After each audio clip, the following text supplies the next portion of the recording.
Last year, a gap started forming between those who use AI and those who don't. Someone even won $50,000 with a single prompt. This year, that gap could become a great divide, and that person could be you. Do you want a head start? I've analyzed 20 major recaps of AI from last year and predictions for the next. If you want to learn about how people used AI in 2024, who are the biggest players to pay attention to, how small teams can use AI to compete with anyone, and what the heck's an AI agent or multimodal models, hit that subscribe button and stay with me through this video. I'll get you caught up on where AI is at and set up to capitalize on it in 2025, regardless of your background. Let's get to it.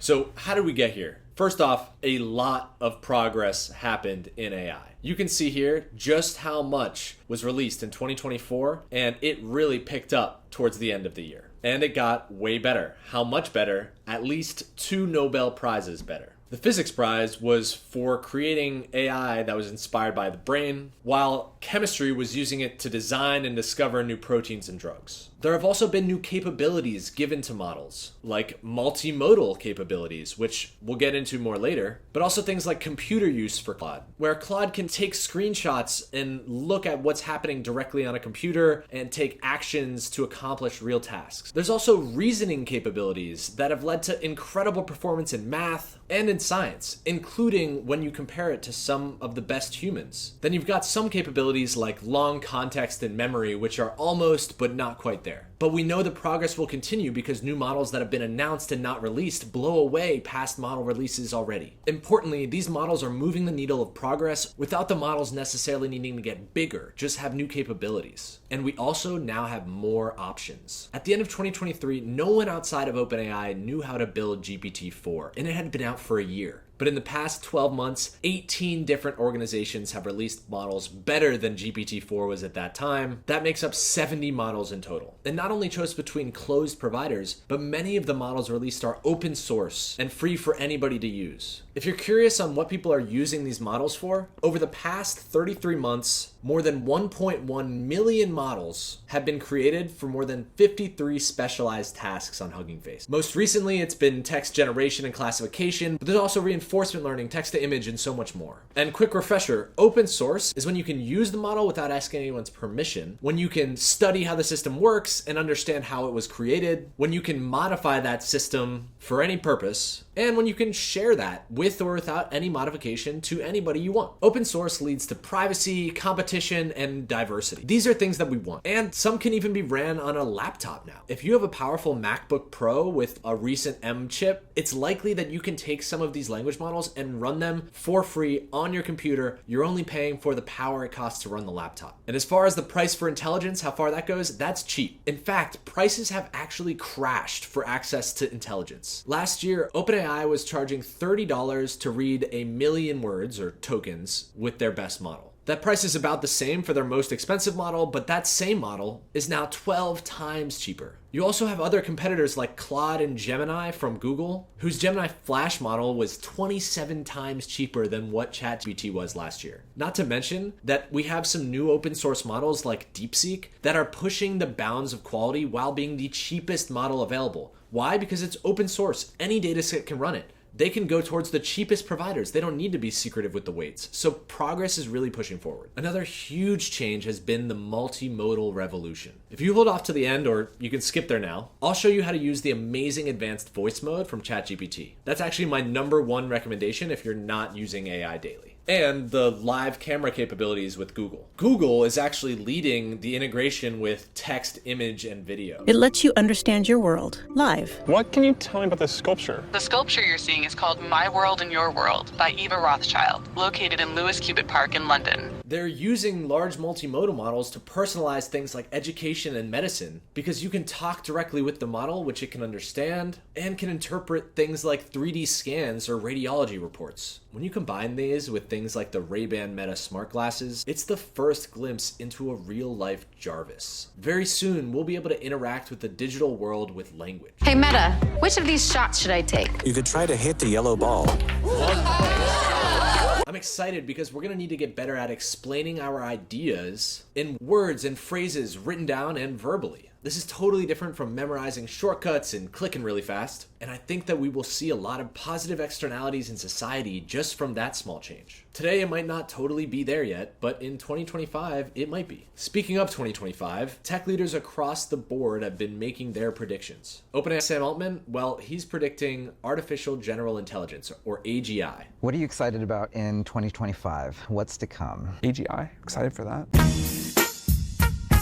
Meanwhile, Hugging Face, an open source machine learning platform's CEO, Clem, forecasted the first major anti-AI protest, and he's got a pretty good track record. Scott Belsky at Adobe put forth his vision of DIY software exploding. While opinions varied, most people tended to agree on 3 things. 1, AI improved a lot. 2, that progress is not slowing down. 3, there's a really big gap that's starting to grow. Knowledge is incredibly unevenly distributed, and I agree that I do not think that this gap is healthy. That's in part why I care so much about making these videos and continuing to make them. I think we'll be so much better off if we have a way more diverse group of people using AI every day. Another thing everybody's talking about are AI agents. Some people are calling for general purpose AI agents that can do anything. I think it's more likely that in 2025, we'll definitely see a rise in agents, but specialized in focusing on specific measurable problems. If we stick with the definition of any program or workflow where a language model is given a task and some tools that it chooses autonomously to use to complete a task, I agree with this writer in that we're extremely close to something cool. With that said, I think we're going to need to tone down some expectations because it's unlikely language models are going to replace developers or many other jobs this year.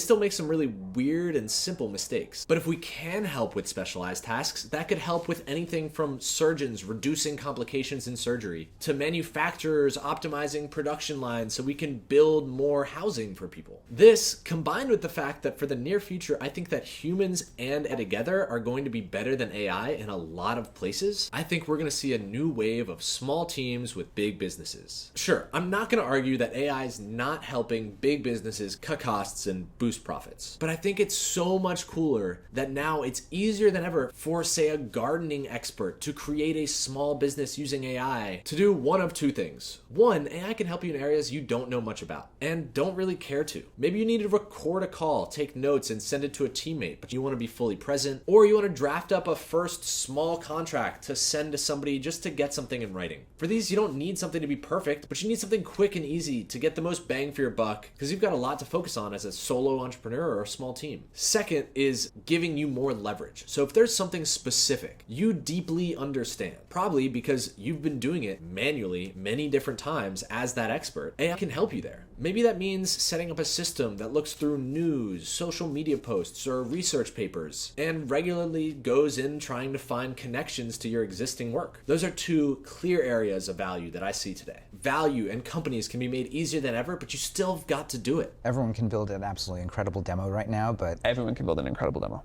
building a business, man, that's the brass ring. The rules still apply. You can do it faster than ever before and better than ever before, but you still have to build a business. In 2025, there's also going to be a focus on return on investment. With so much money being spent, people are starting to look to get more out of the money they're putting in. What better way to get a high return on investment by keeping your team small and costs low, leveraging your subject matter expertise and AI to do more than was ever possible before? We talked about this a little bit in my video on the AI art landscape, but Midjourney is a great example of this. They made over $250 million with what was rumored just to be a dozen people on their team. And like the founder has called out, when you can create those kinds of businesses, you don't need to take investment from somebody who pushes you to be a huge business. You can go for your own goals, which might just be being a well-funded R&D lab where you work with cool people on whatever you want. A couple last things to be excited about. Something everybody agrees is coming is this biology breakthrough. There are challenges because it's going to need to learn how to scale, but one of the things holding us back in biology and health is that we have so much data and not enough experts to go through it. The Anthropic CEO, a competitor to OpenAI, wrote a beautiful essay called Machines of Loving Grace. And in it, he says that AI-enabled biology and medicine will allow us to compress the progress that we would have seen in the next 50 to 100 years in 5 to 10. This could lead to things like preventing and treating almost all infectious diseases, including cancer and genetic diseases. It could help with Alzheimer's, and potentially even doubling the human lifespan,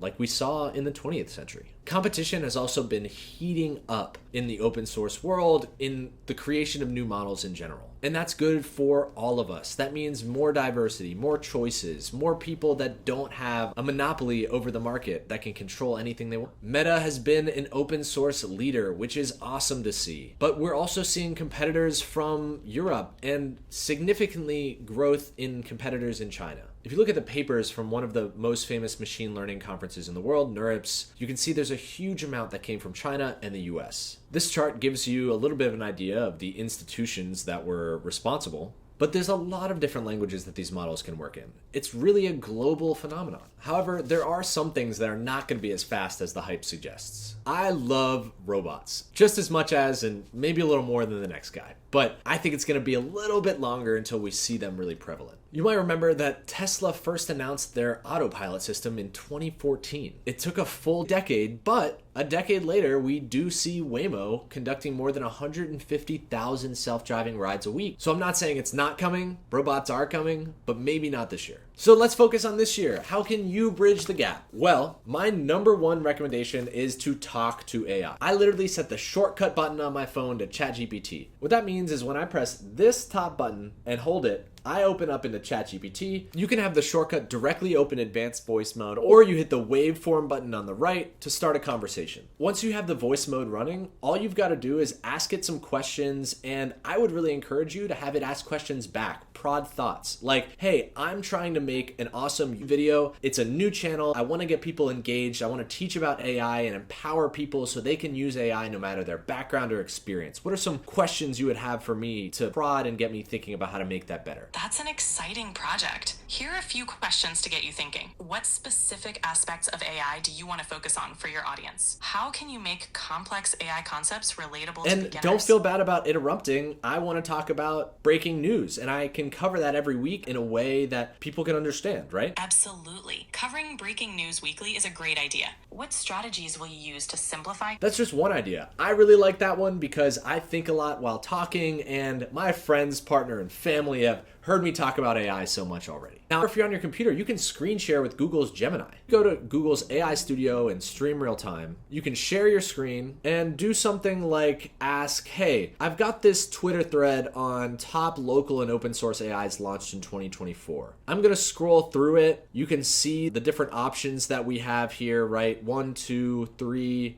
4, and 5. Can you tell me about the different ones and maybe suggest the best place to start? Sure, I can tell you about the different options in this Twitter thread. It appears to be a list of top local and open source AI launches from 2020. First one mentioned is TTS for voice cloning. The second one is Audio for sound generation. The third is Bolt for coding. The fourth is Cog Video for video generation. And the fifth is AI Town as a virtual world simulation. Would you like to know more about one of them in particular? Disable the screen sharing with the click of a button. And what you'll have is the text and videos from that past conversation there for you to reflect on. P.S. If any of those sounded cool, Pinocchio is a pretty great place to start if you're looking to dive a little bit deeper. Really, step 0 is defining your goals, because AI is not the product. It is not the solution. It's an accelerant towards your goals. And sometimes the hardest part is defining a worthwhile one. Do you want to build an app? Automate a task you do regularly, or help you learn? That's going to define what you do. And you can always subscribe if you want to get ideas on a weekly-ish basis, or if you're more of a course person. Deeplearning.ai has some pretty good courses that some are for beginners, more intermediate and advanced. While if you're really trying to go deep and be an AI engineer, Fast.ai's got you covered. They've got 2 incredible courses, one on practical deep learning, and the second that goes from those foundations all the way up to stable diffusion. Or you can check out the 2025 AI Engineer reading list. It's got about 50 papers, and some cover what we've talked about today, like agents, vision, and voice. Whatever you pick, I hope you pick something, because we are entering a historically significant era. And to quote Dario, I think most people are underestimating just how radical the upside of AI could be.